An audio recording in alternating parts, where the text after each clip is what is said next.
Hello dear students, today we are going to discuss one of the very important topic in your subject corporate tax planning. The topic is residential status and tax liability.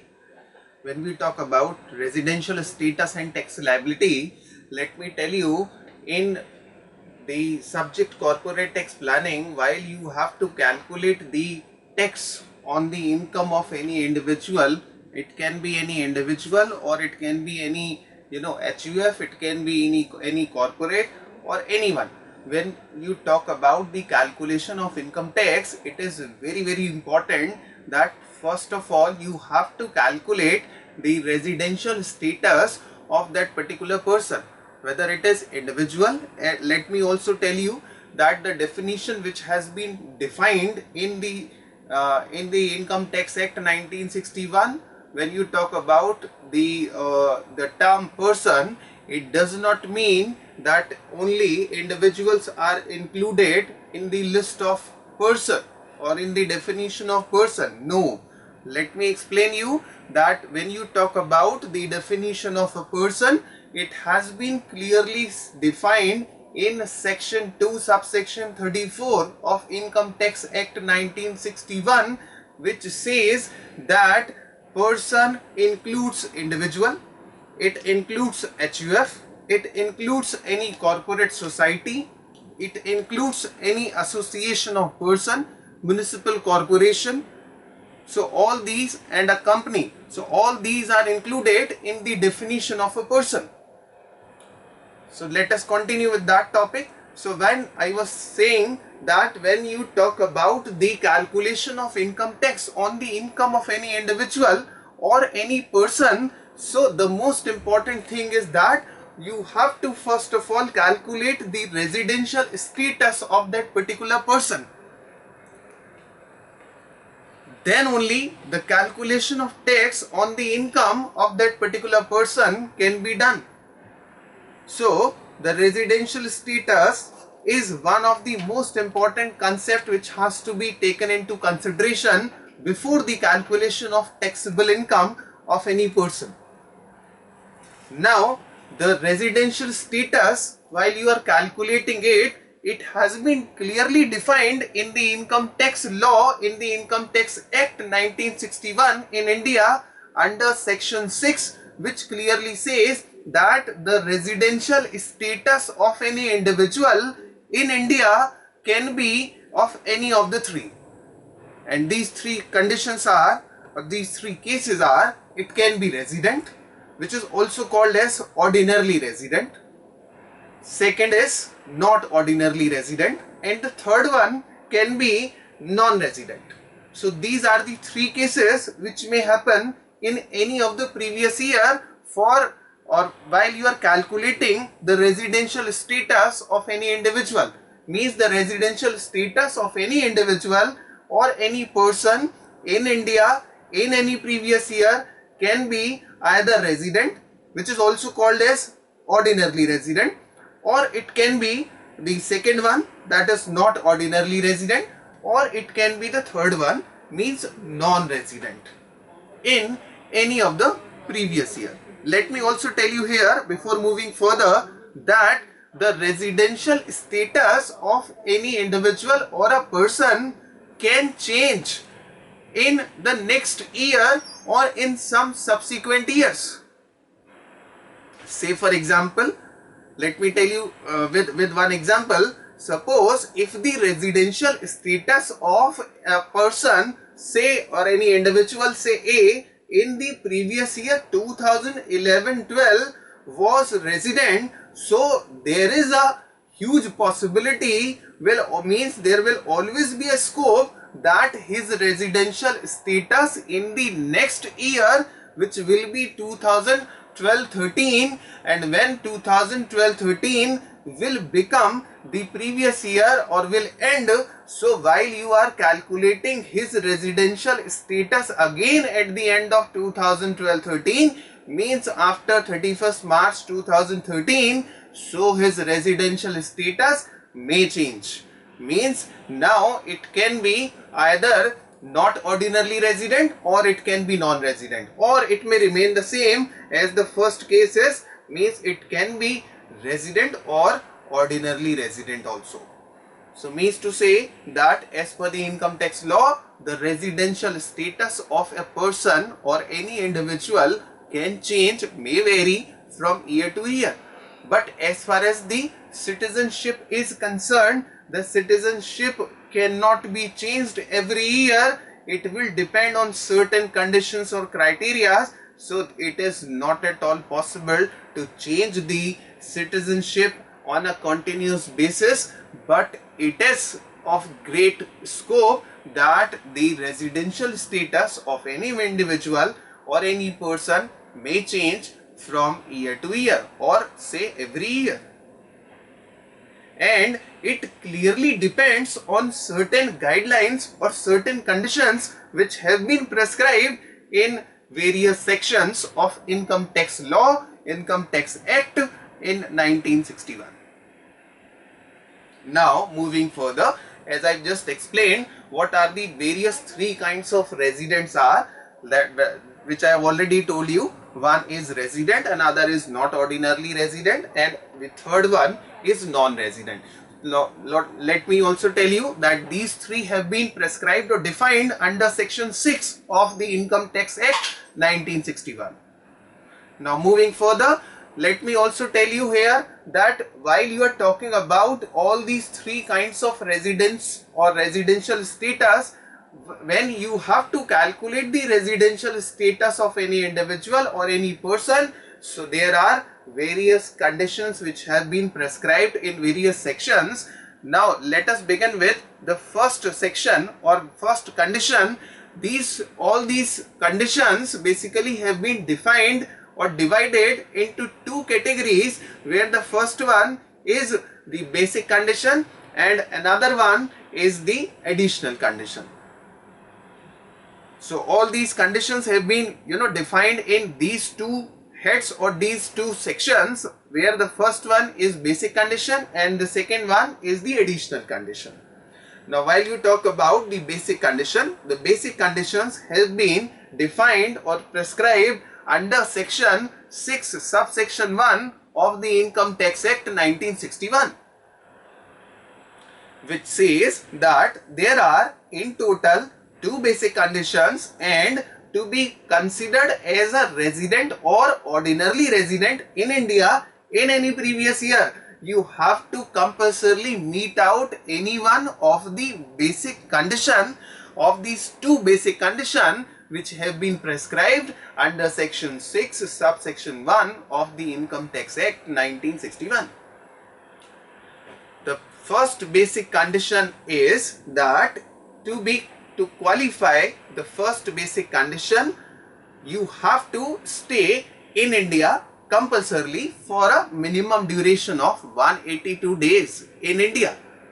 Means if a person has stayed in India successfully for a minimum duration of 182 days in India, then he would be able to meet out the first basic condition which have been prescribed in the group of basic condition as per section 6 subsection 1. Now there is another alternate which is available. Means if a person is not able to meet out first basic condition, then he has another option available which says that if you are not able to meet out first basic condition, then what you have to do, it says that if a person has stayed in India for a minimum duration of 60 days in the previous year and 365 days minimum in 4 years preceding the previous year. So if you are able to meet out this particular group or this particular condition, then also you will be able to successfully meet out any of the basic condition. So these are the two basic conditions, and any one of the basic condition has to be successfully meet out while you are discussing about the calculation of residential status.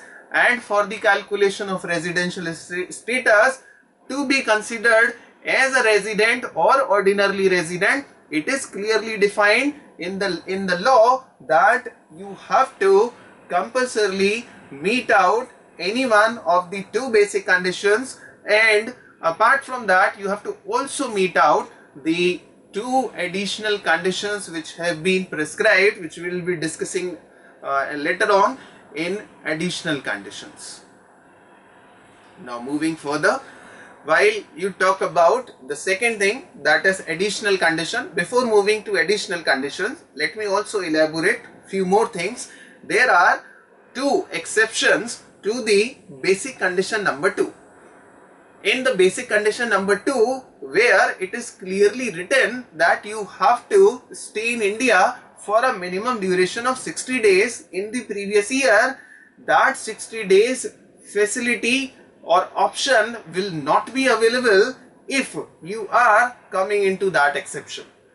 Where the first exception is that in case of an individual who is a citizen of India and he leaves India in any previous year, maybe for the purpose of employment and employment outside India, or if this is the reason, or if the person is working as a crew member on an Indian ship, then he has to meet out first basic condition instead of second basic condition, and then only he will be able to meet out any of the one basic condition.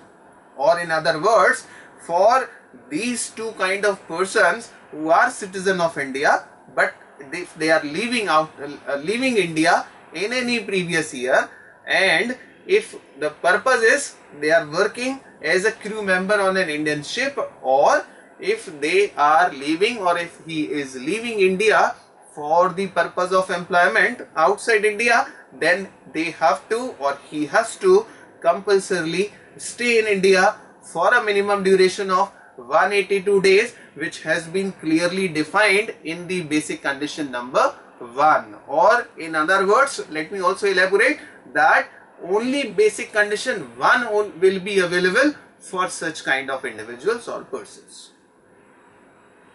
Now moving further, there is another exception to this basic condition number 2, where it is clearly written that in case of an individual who is a citizen of India or a person of Indian origin, means if a person is an Indian citizen or of an Indian origin, then, and if he is already living outside India, and if he comes to India in any previous year, then he has to also fulfill the basic condition number 1 in place of the basic condition number 2, means he has to stay in India for a minimum duration of 182 days in place of 60 days in the previous year, as laid down in the basic condition number 2.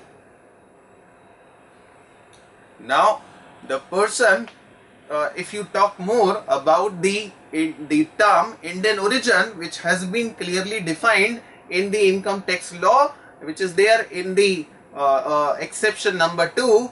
Now the meaning of Indian origin is that if his parents or any of the grandparents have born in undivided India, then that particular person will be considered as of Indian origin.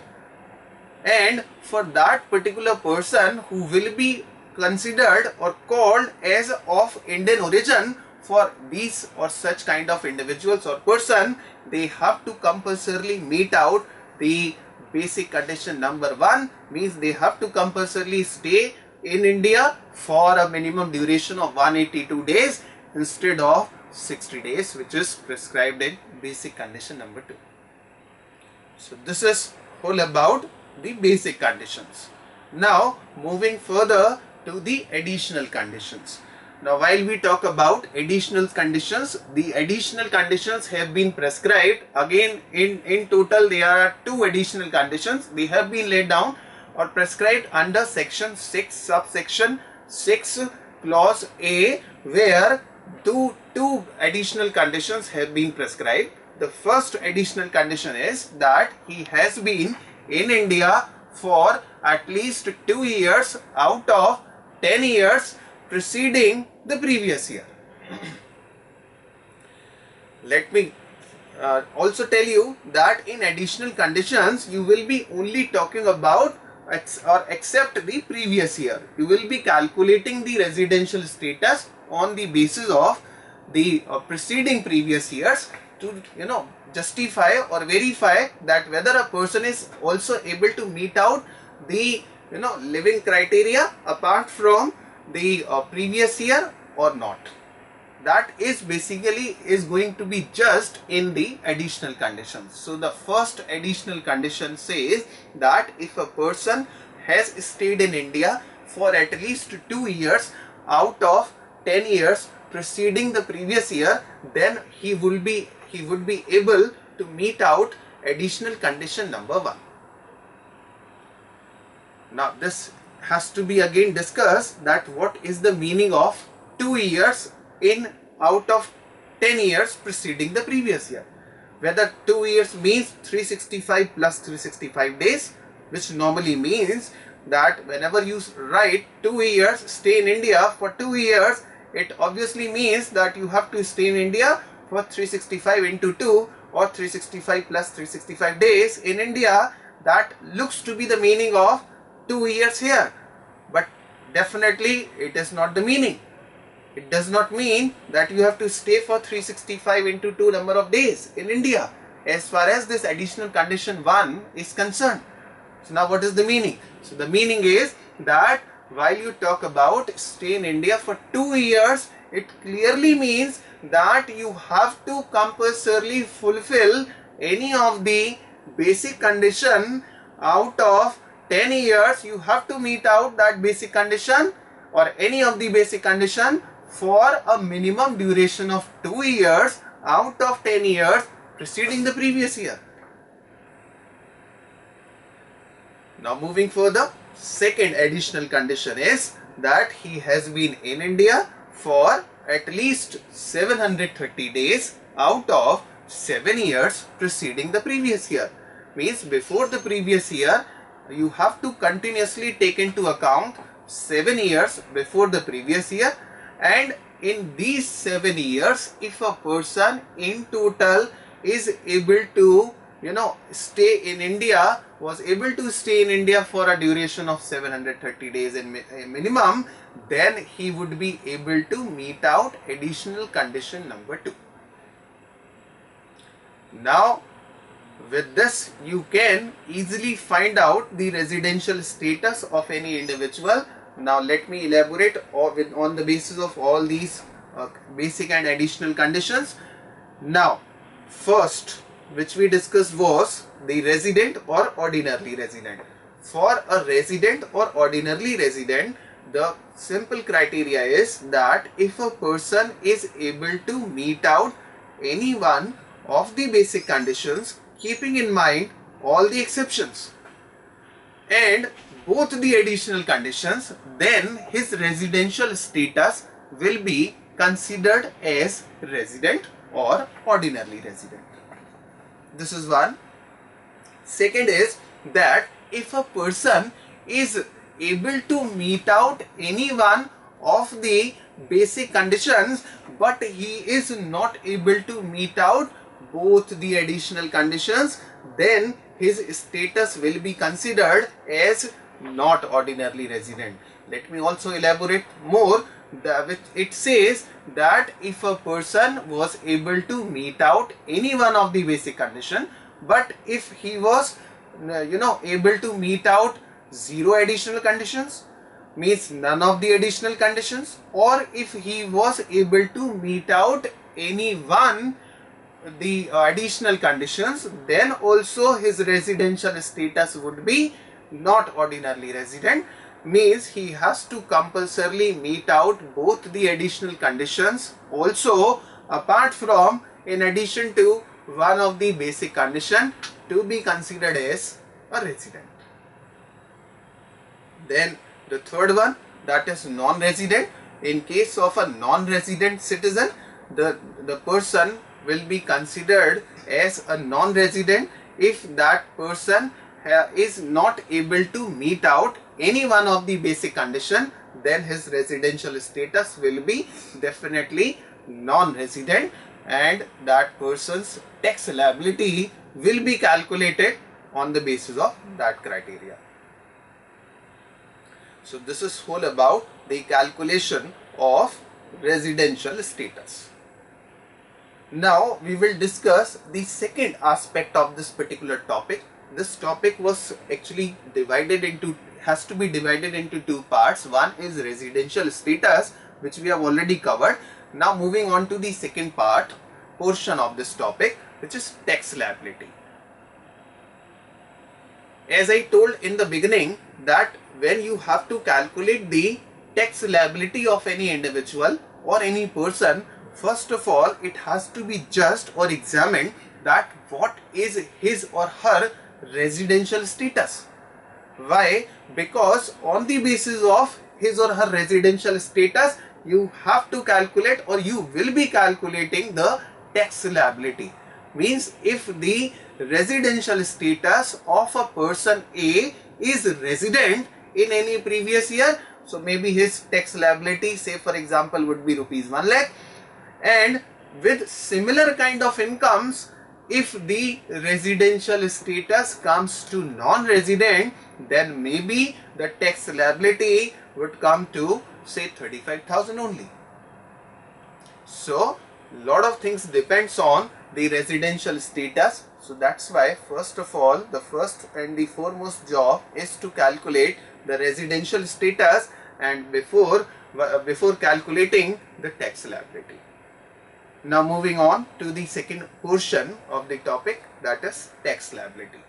Now while calculating the tax liability, the first important thing is that all the kind of incomes have been actually defined or divided into 5 parts.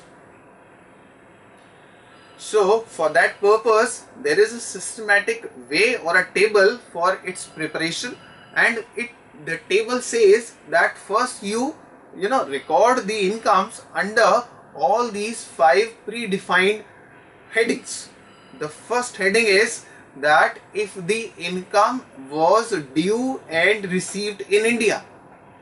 This is first category or first heading. Then second is if the income was due in India but received outside India, or if the income was due outside India but received in India. This can be the second. Then the third one is if the income has been received for a business controlled in India. Means if the business was controlled from India, and if you receive any income outside India, then it will be recorded in the third category. Then there is a fourth one which says that if the income was due as well as received outside India, then you have to record such kind of incomes under the fourth category. Then there is fifth heading. The fifth heading says that if there is any past untaxed income before, means the income which was earned before the previous year, and if that particular income will be brought to India in that particular previous year, for such kind of incomes you should record in the category 5. Now let me also tell you, and under the first category, as we just discussed, where it was clearly written that if the income was due and received in India, for that or for these kind of incomes, let us discuss for which kind of person or which kind of individual it will be taxable. So for these kind of incomes, the income will be taxable for all kind of assessees. Like if the status, all conditions, maybe if the person is resident, then also it will be taxable. If his status comes to not ordinarily resident, then also it will be taxable. Or if his status comes to non-resident, then also the income will be taxable. Then moving on to the second aspect or second category, that is if the income was due outside India but received in India, or the income was due in India but received outside India. Let us take an example. Suppose if the person has provided his services in India but the remuneration was received in a bank account or was credited by the company in a bank account, say in UK, So in this particular case, the income was due in India. Why due in India? Because the person has provided the services, rendered the services in India, but the payment has been received outside India. So in that particular case, it should be recorded in the category 2 or in the condition 2, and where it is also clearly written that for such kind of incomes, where you will be recording in category 2, and such kind of incomes will also be taxable for both kind, for all kind of all kind of assessees, whether he is of residence, whether or he is of not ordinarily resident, or even if his status comes to non-resident. Now moving on to the third category. Third category is that when any income has been received outside India for a business or from a business which is controlled from India. So if a business has been controlled from India, so in such case the income will be chargeable to tax in case of resident and not ordinarily resident only. Means if the status of an individual comes to non-resident, so for a non-resident individual, the income will not be chargeable to tax in such cases. Now the fourth one is where it is written that if the person or if any income was due outside India and also it was received outside India. So if any income was due outside India and also received outside India, so in that case the income, such income will only be chargeable to tax for a resident or a ordinarily resident. Means in case of the not ordinarily resident person or for a non-resident individual, that income will not be chargeable to tax. And the last one is where it is written if any past untaxed income has been brought to India in any previous year, so in that case you have to just record in the particular column and the amount will not be chargeable to tax for any of the three cases.